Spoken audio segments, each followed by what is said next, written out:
So first of all, obviously we have the virus that's playing out in their community, and um, resources are limited.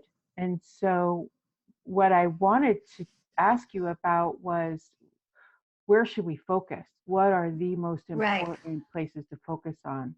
So, obviously you want to shore up your everything, shore up your system so that you're as healthy as you can be going in, because this is a tough virus. Okay. So that means before I like add anything, I take away all of the things that are like preventing you from like having optimal health. Cut out the alcohol, cut out the sodas, cut out the processed foods, the junk food. Kind of follow more of a paleo diet, which is really good quality meats and produce. And when I can't stress the importance of having enough diversity and colors, all of the colors and the vegetables, and you want to make sure you get, I've had clients come in and they have like their stool tests come back and they have very poor microflora diversity in their gut. Right. And the best way to improve that is to I send them to the store. I say, get 25 different vegetables that you've never eaten before, put it in your basket, take it home and chop them all up, mix it up in a bag and put them in individual servings where you're getting like 9 cups of those every day in your diet. And boy, within 2 or 3 days, you're going to have like a huge diverse microbiome. Yeah. Those bugs in your gut are going to help your immune system, because your immune system mostly is in the gut. And so providing the diverse diet like that will help build up your immune system in your gut. Number one, removing all of the toxic foods and the junk food, the chips and the sodas, anything that comes with a label, and you look at the ingredients. If you don't know what each one of those ingredients is, don't eat it. Okay. Right. So, Absolutely. just go back to where the way our grandparents used to eat, because before all the processed foods hit the market. That's number one. And make sure you get enough good healthy fats. And the healthy fats come from like nuts, fish, and avocado, and olive oils, and even eating Sure. olives is really good. So as far as like some natural things, that's where I would start, is clean up the diet. Um, and then the next thing I would do is make sure you get herbal teas. Now there's so much medicinal properties in teas and spices. So if you have a herb garden, great. Like you could, if you have a herb garden outside, I encourage you to just go and cut a whole bunch of those herbs and chop them up and put them in a jar and infuse, let it sit there, and then drink, let it sit there for like overnight in the Yeah. or something, and then drink the juice. All of that provides a lot of polyphenols. Some natural polyphenols is hibiscus tea.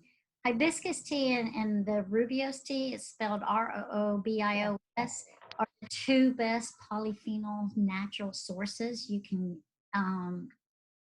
get.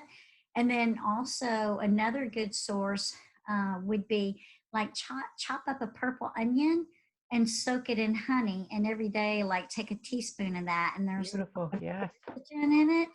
And eat lots of onions are really good for your immune system, and garlic, all of those spices, ginger. But I encourage you, I buy on Amazon these big old bags of organic tea. I mean, you can get a whole pound of hibiscus tea for like $10.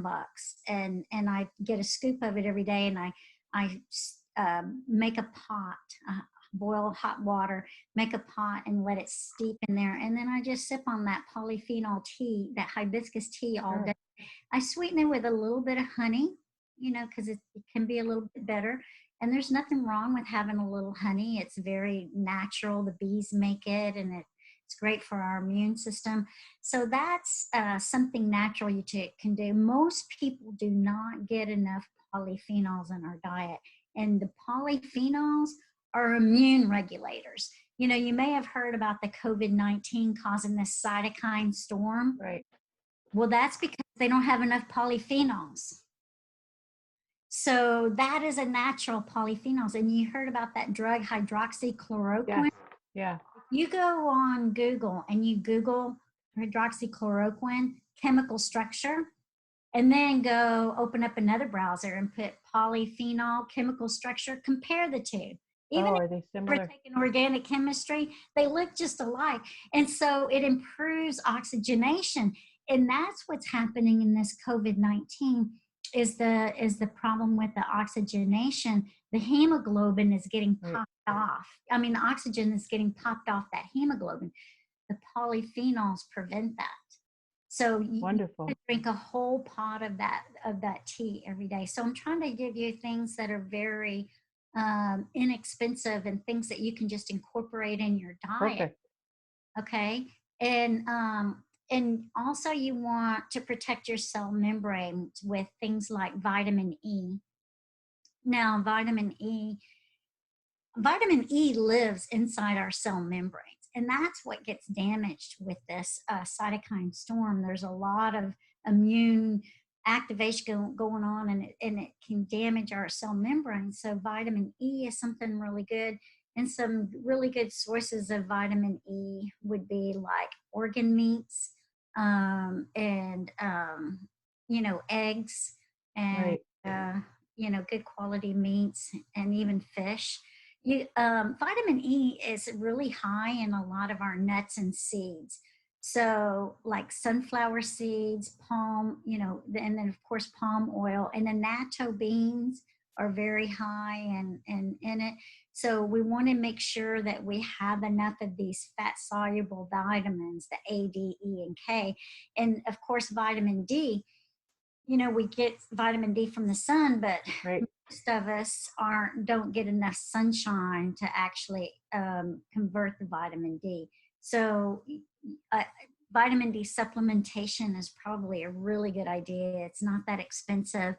And, you know, if you're deficient, you probably need about 8,000 or 10,000 units a day. But if you're not deficient and you're just wanting to maintain, we need about 5,000 units a day. So, you know, vitamin D, vitamin A, those are some really good things. Vitamin A comes in, you know, organ meats as well. You're going to find good fat soluble vitamins in organ meats, like gizzards and hearts, stuff like that. I actually love those things, but yeah, I like the chewing texture. But and I'm trying to think of some other natural things you can do.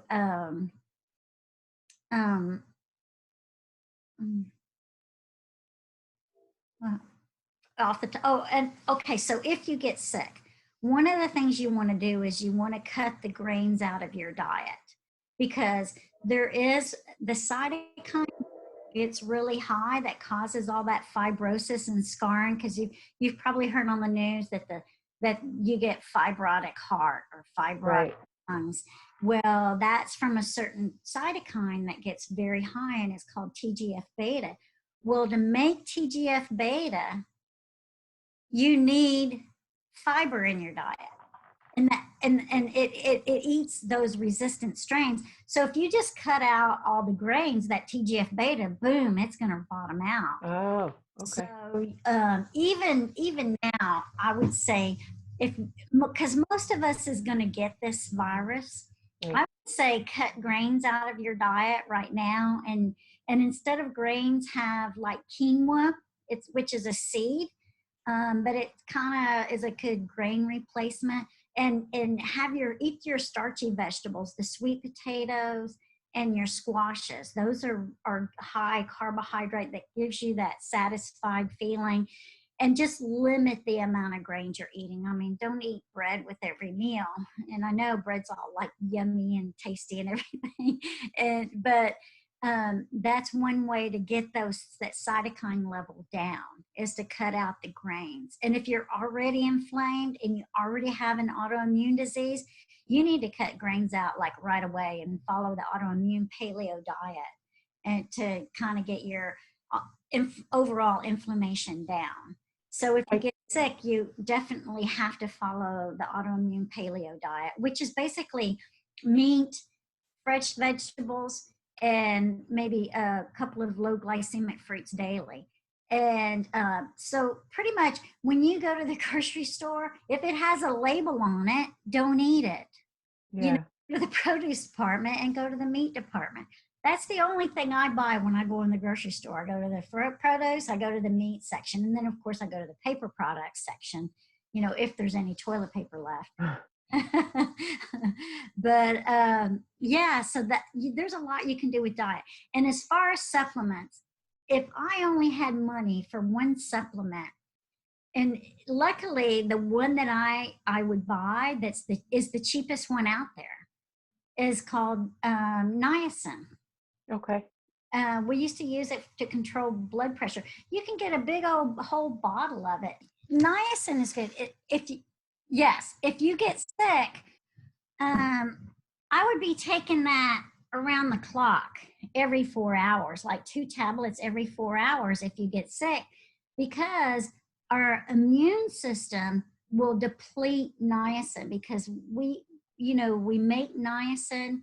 That's the only B vitamin our body actually makes, but we need it to run the cellular machinery to generate energy. Okay. And we also need it to help recycle glutathione. We need it for the innate immune system. So what happens is it gets depleted. So then you get very fatigued, and now your cells don't have enough energy. And so when that happens, then the immune system gets all excited and turns on, and that depletes niacin even further.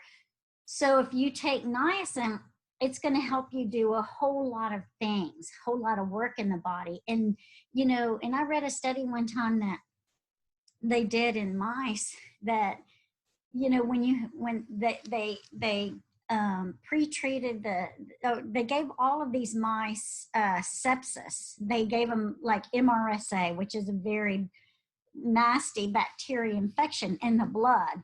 And MRSA sepsis is pretty much 95% or higher mortality.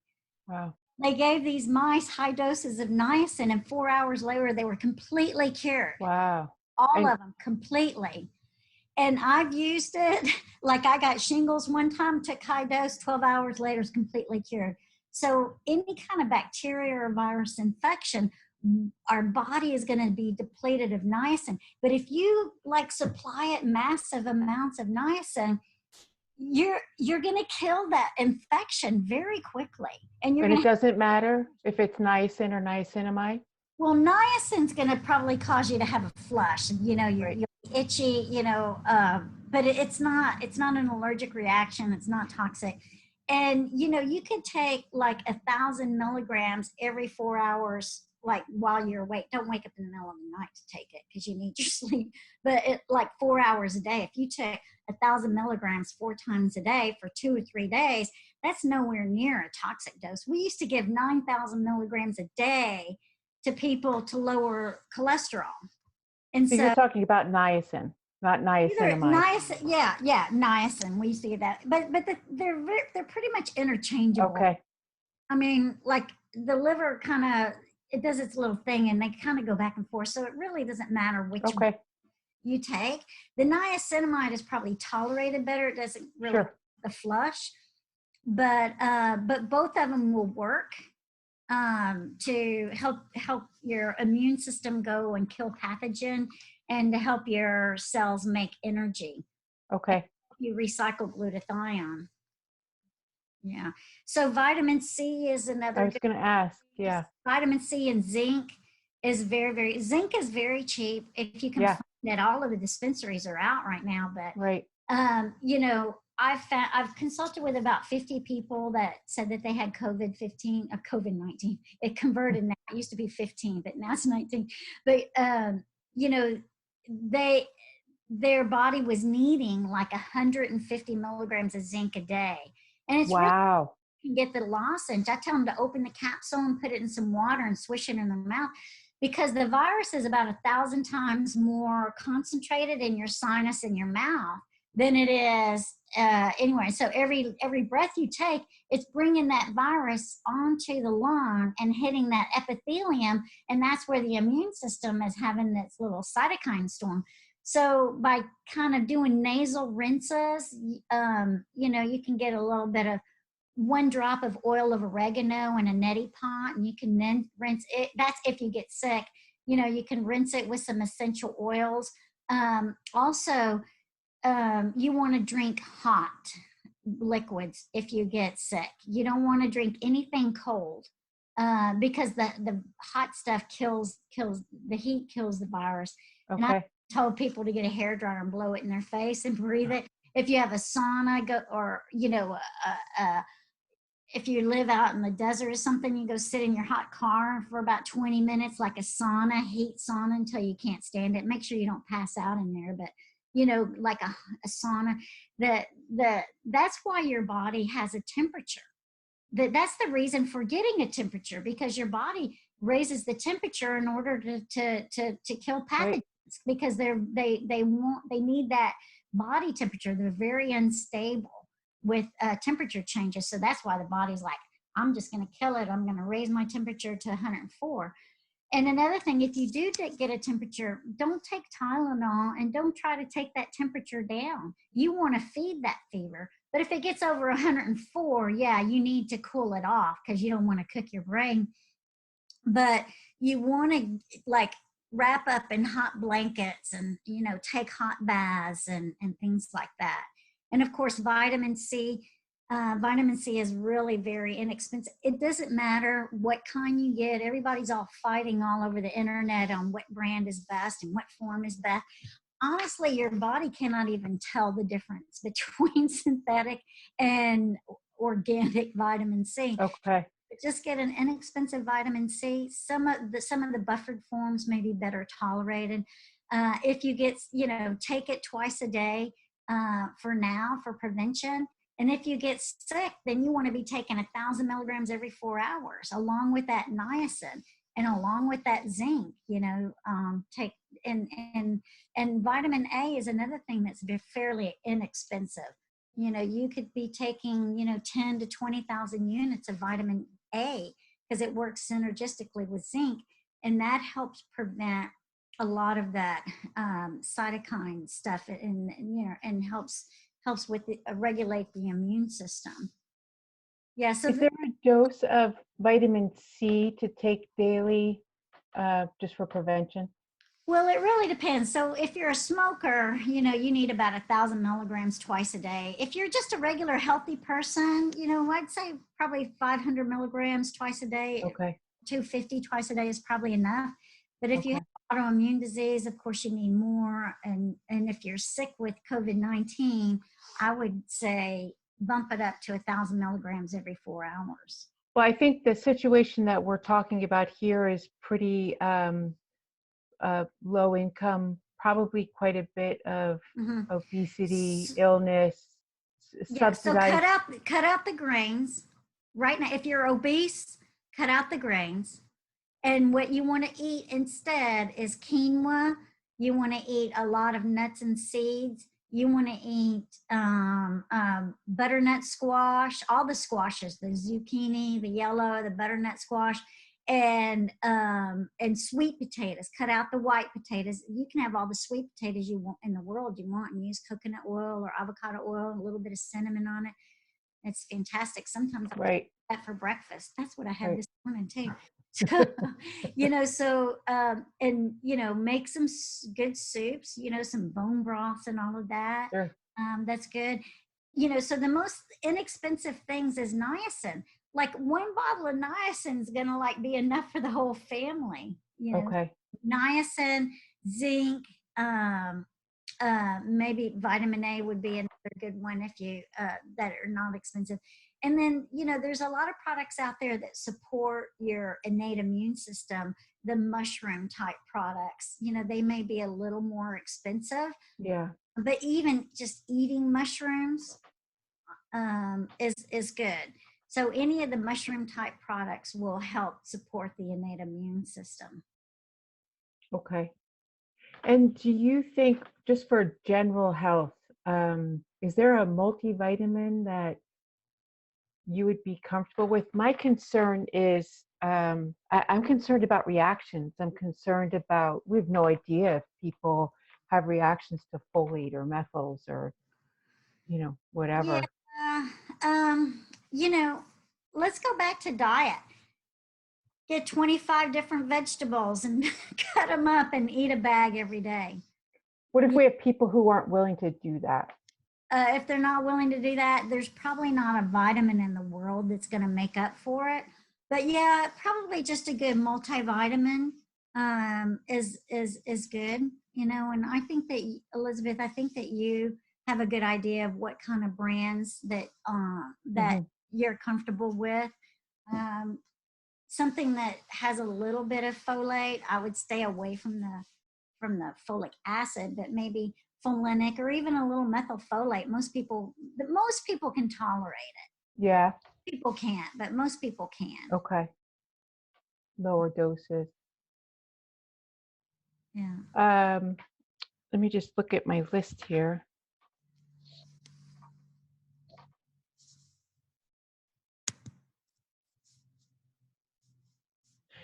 So that I like your suggestions for the changes in diet and the things to implement for prevention for the virus.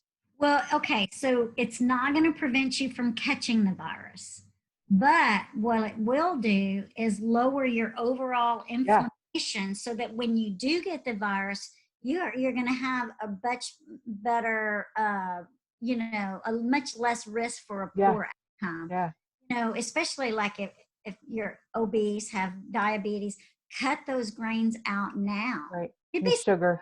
You'll probably lose, people that drink sodas, if all they did is stop drinking soda, they lose 10 pounds. Right.